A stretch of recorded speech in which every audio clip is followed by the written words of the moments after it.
Hey there. Hi, everybody. Welcome to our channel, Bridging the Gap. I'm Cheryl, and this is Roger, Roger. the Um, other half.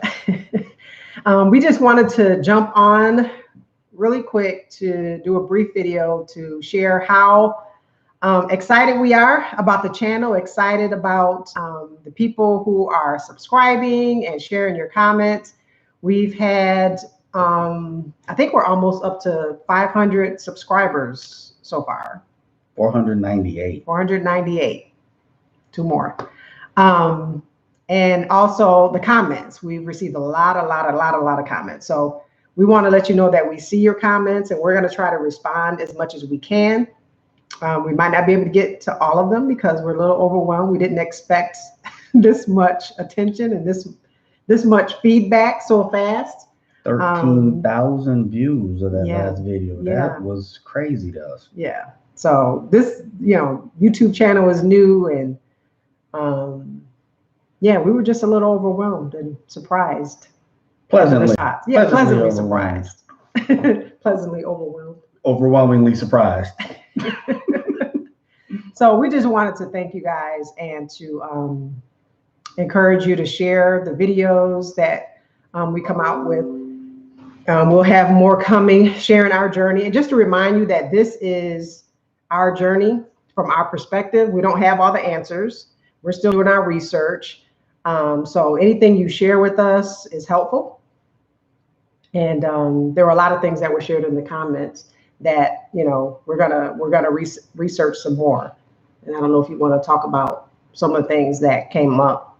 Yeah, hand me that. I wrote a couple things down that really stood out. So, guys, we're sharing our vantage point as African Americans, and what we've heard, what we know, never having set foot on the continent of Africa.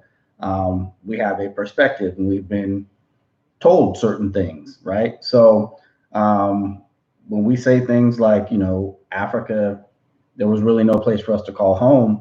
And that was really our perspective, and most people we know felt that way. So it's good to hear all of the comments where people are continually saying welcome home and this is where you belong and things of that nature. We experienced that in Ghana, so obviously what we felt before we went didn't apply to our actual experience on the continent. And to continue to hear that is just it's awesome. It's heartwarming.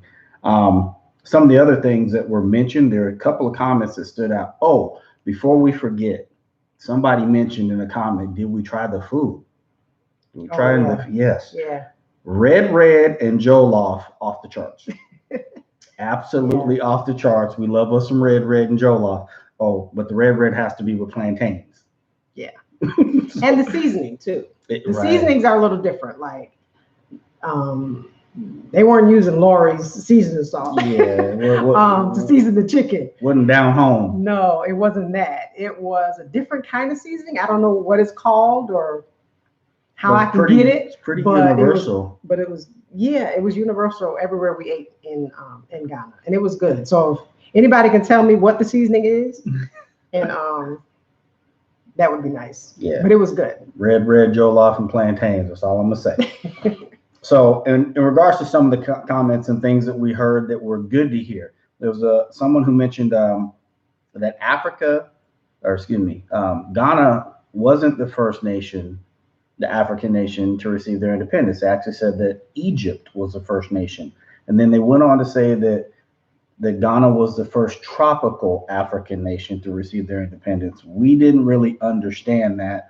You hear people talk about sub-Saharan Africa as almost different from Saharan Africa. So that was an interesting comment, and that was information we didn't know. That was good feedback. We liked that.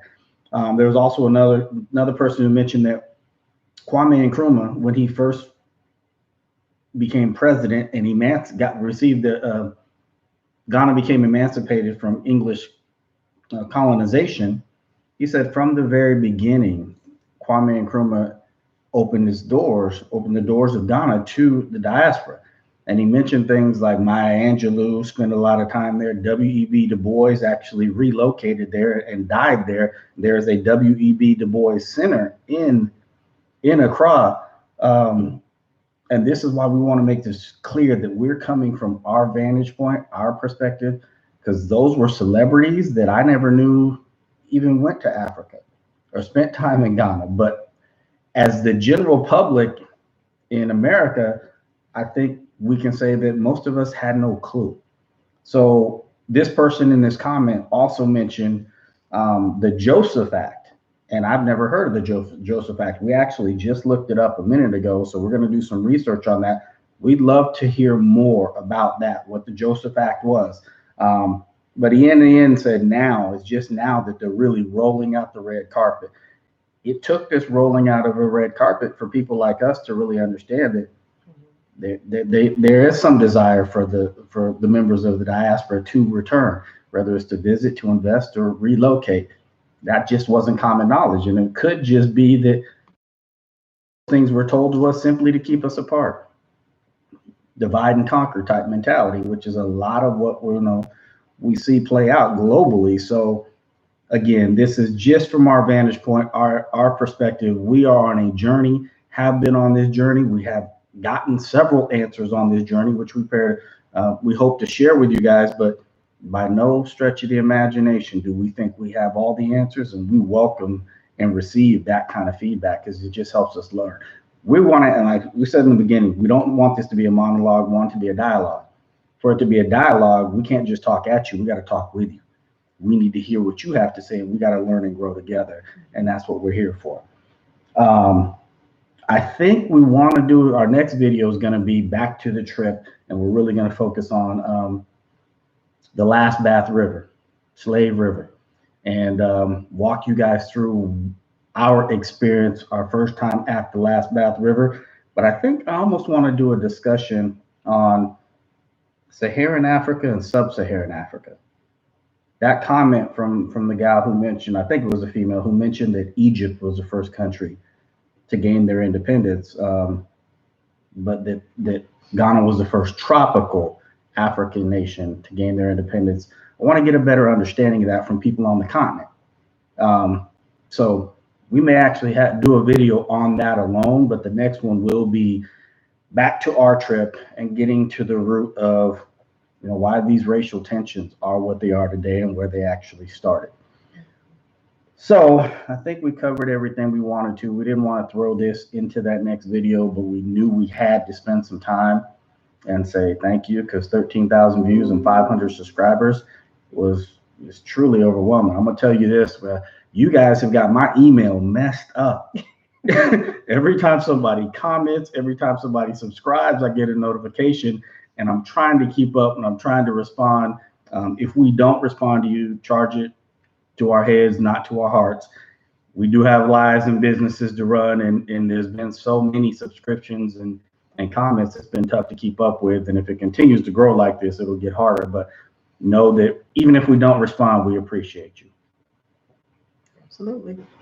With that, guys, once again, we just want to say thank you. That's what this video is for, a simple thank you, because we've been overwhelmed ever since we did the video, just watching the numbers climb, looking at each other like, can this be real? Like, what's going on? I'm asking my wife. She's the tech department, right? I told y'all that. Not YouTube, though. I'm looking at her like, is this normal? And apparently it's not normal. So we don't want to take that lightly. We want you guys to know that we truly appreciate you, and we're looking forward to continuing this journey together. With that, good night, everyone, and we will try to get this next video out over this weekend. All right. Bye.